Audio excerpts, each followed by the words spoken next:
Good evening from Kentucky. My name is Andrew Jones, and I am presenting my sustainability analysis on the Bullitt Center in downtown Seattle, Washington. The Bullitt Center is a great example of true sustainable development and construction. It was designed, unlike most commercial buildings, which are designed to provide a profit, this facility was designed really to challenge the norms of sustainable construction.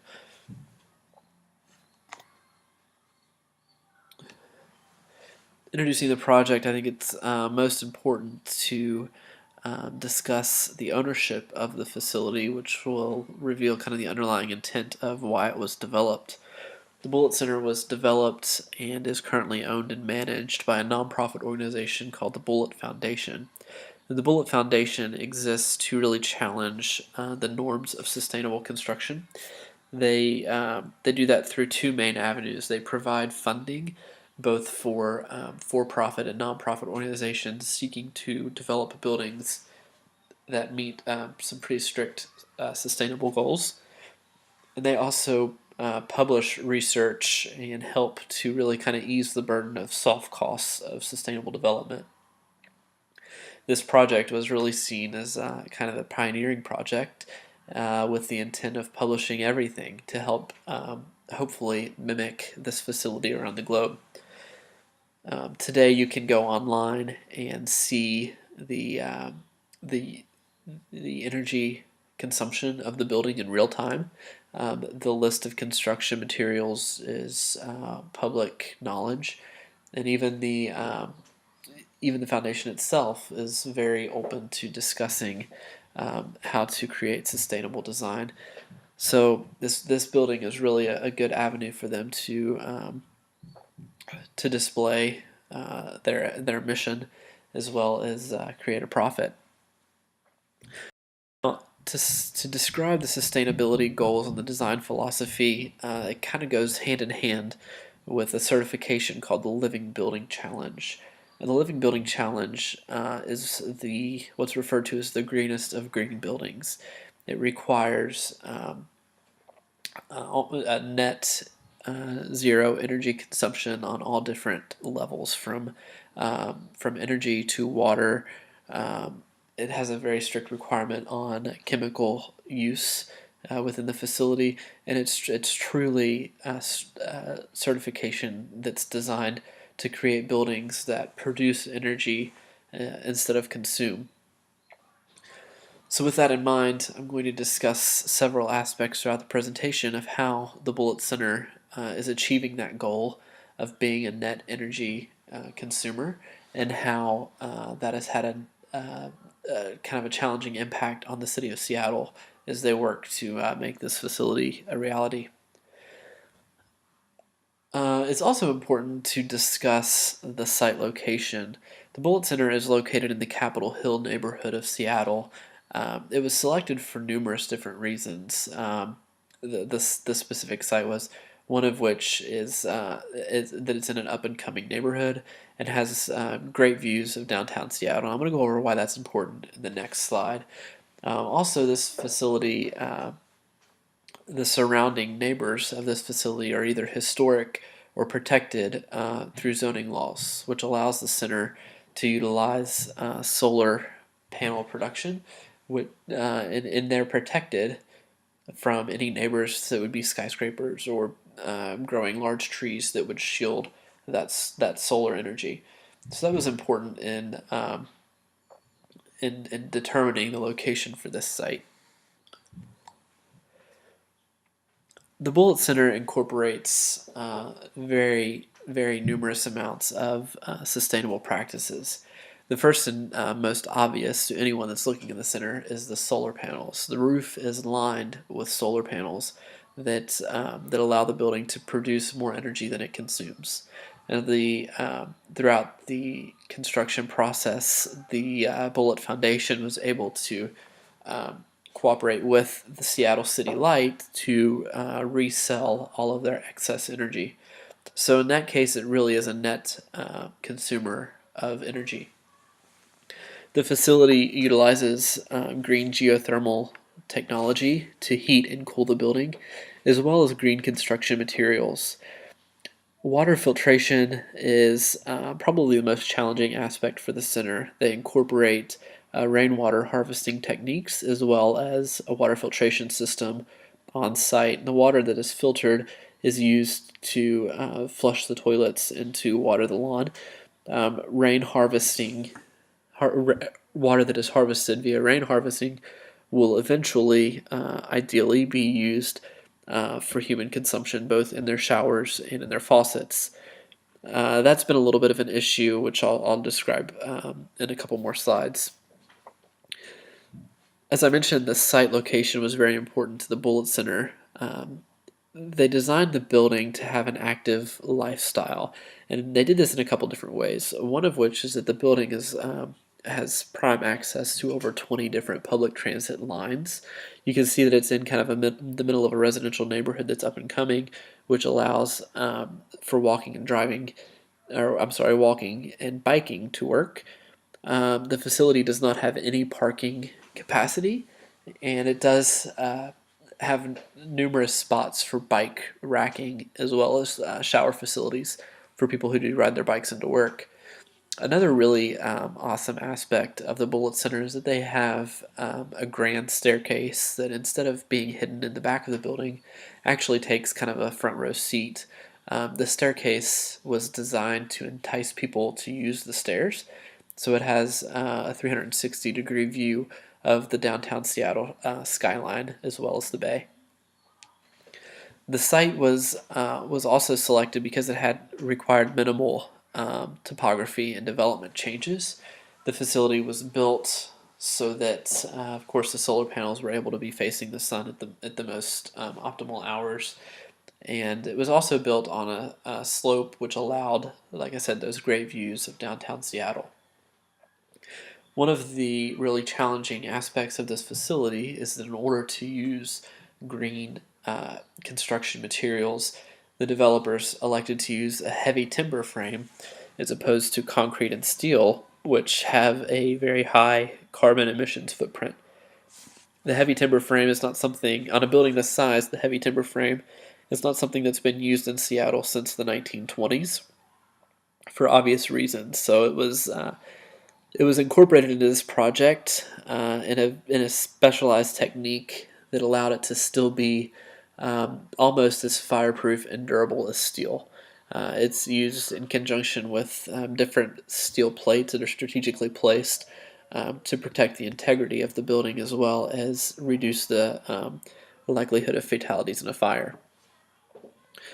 Finally, the facility, like I said, the entire roof and the overhang is covered in solar panels.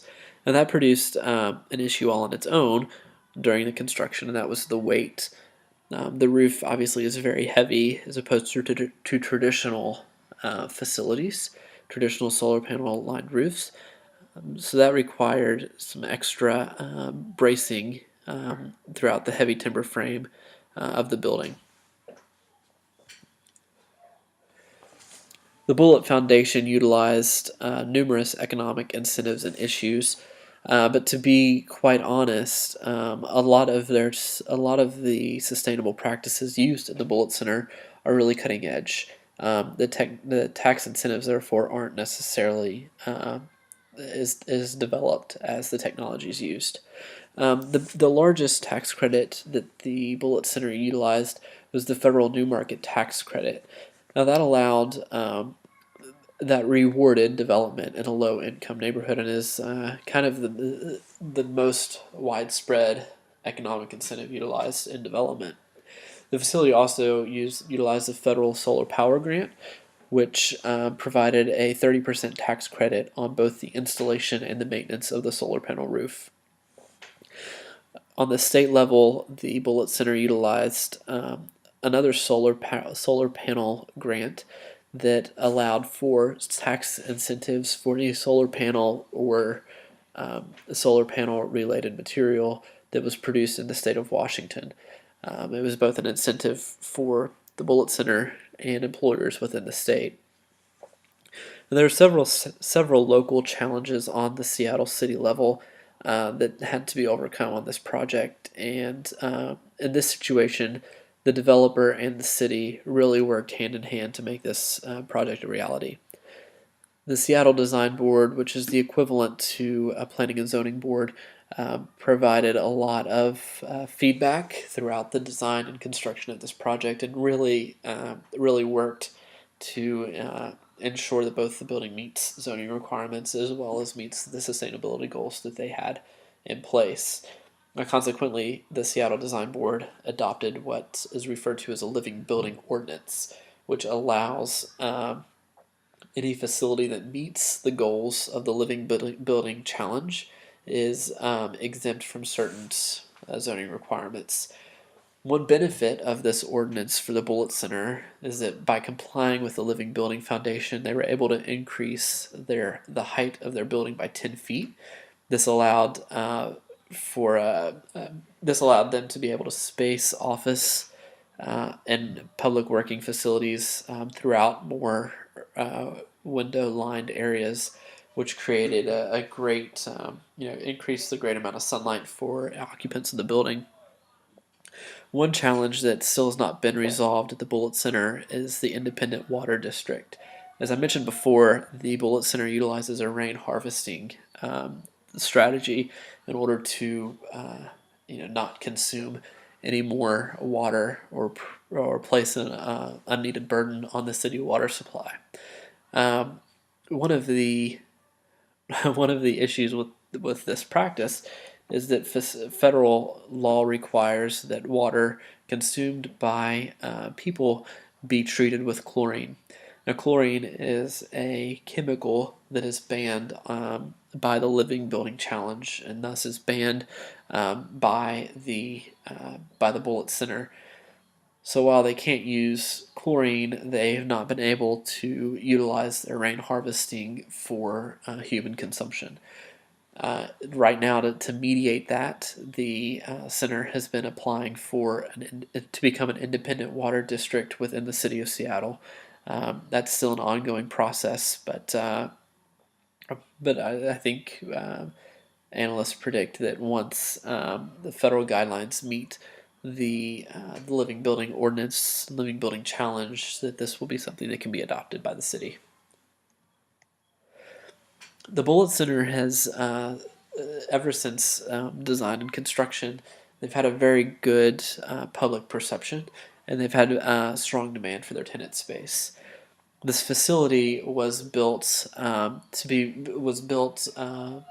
a more expensive rate than comparable office spaces. However, due to the amount that they're saving through energy, they're able to reduce their rental rates. So actually, when you compare this property to other Class A office space in downtown Seattle, they are below market. Current rental rates are $28 to $38 a square foot, and this rental rate also includes utility consumption. The catch is that tenants have to agree to a plug allowance. And what that means is that in order to produce more energy than they consume, they have to closely monitor the energy consumption of tenants. So tenants agree to meet that requirement. Their energy consumption is public knowledge. There's a dashboard online that was created to provide 24/7 real-time monitoring of the Bullitt Center and their energy consumption. Tenants also agree to what's referred to as the red list, and like I said, chlorine is one item on that chemical list that is banned. There are 14 different chemicals in total that are banned completely, so any type of construction material that utilizes those chemicals cannot be used.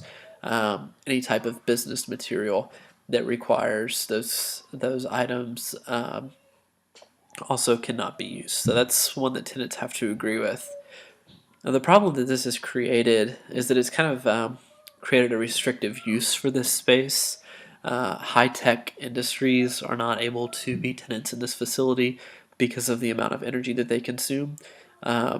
Coffee shops, restaurants, and bakeries also are by default restricted from entering this building because of the amount of water that they consume.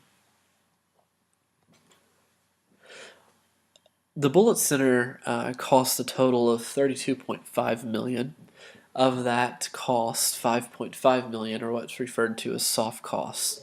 Now, I mentioned earlier that the Bullitt Center is very transparent on the design process, and in hopes that more developers will adopt this process.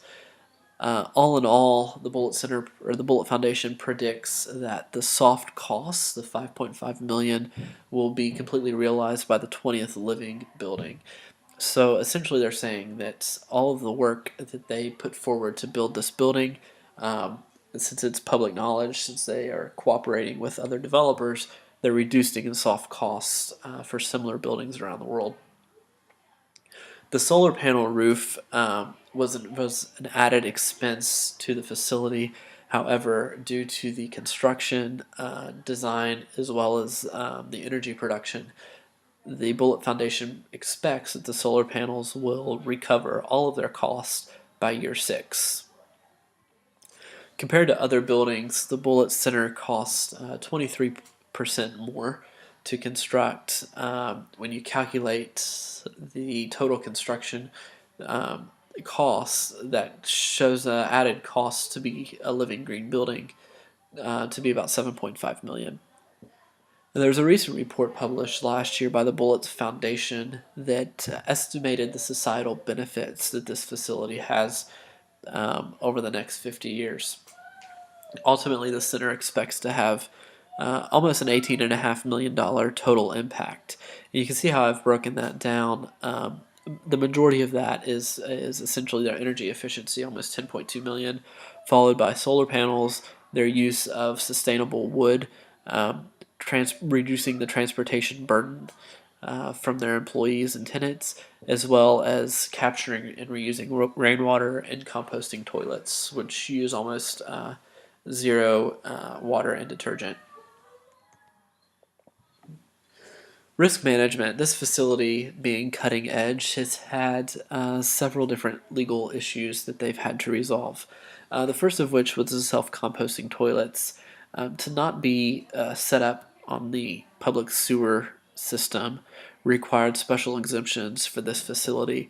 To get around this, the Bullitt Foundation has reached an agreement with the King County Sewer Department, and essentially the sewage is held in containers on the facility underground, and they are cleaned out and transported by the sewage department once a month. So while it's not a continuous burden on public utilities, it is managed and disposed of, meeting current building regulations. I've described the issue with water harvesting and how chlorine requires water to be treated for human consumption. The Bullitt Center has included this feature in their construction, and they're currently using that water for landscaping needs, since it cannot be used for human consumption, with the expectation that one day that will change. Finally, the solar panel overhang. The facility, like I said, the entire roof is covered in solar panels, and it also extends several feet out from the edge of the roof. And it was important to incorporate as many solar panels as possible, and this facility really maximized on all of their potential there. Within this facility, the overhang was required, or the overhang would require specific zoning guidelines. Initially, the added cost of the overhang did not justify the benefit of the panels. However, it was successfully argued among the design commission that the overhang would be considered an awning and did not require any additional roof support, which in turn did not increase the cost of the building. As far as funding and risk management goes, the facility has entered a partnership with Seattle City Light, which allows for the city to purchase any excess energy produced by the center. That savings is obviously realized on both the landlord and the tenant level, since the landlord covers the utilities in all the market rents. Finally, discussing financing and GRESB requirements of this facility. As I mentioned, the Bullitt Foundation is a nonprofit organization. However, they did receive significant funding from a for-profit company through U.S. Bank. U.S. Bank is very proud of the relationship that they have with the Bullitt Foundation. Ultimately, they provided $11 million in loans, followed by an additional $7 million that have been funneled through forgivable tax credits. Finally, GRESB benefits. The Bullitt Center really is applicable in two different ways. Transparency, like I said, the Bullitt Center provides all of their documents for public knowledge and public view, which really creates almost the ultimate transparent project. Finally, their corporate policy revolves entirely around sustainable construction, both of which, while GRESB is intended for profit buildings, both transparency and corporate policy of the Bullitt Center would have a tremendous effect on GRESB benefits. Thank you all for watching my presentation. I hope that you enjoyed it as much as I've enjoyed researching this project. I know that someday I think that these buildings, these living buildings, will be prevalent in every major city around the world.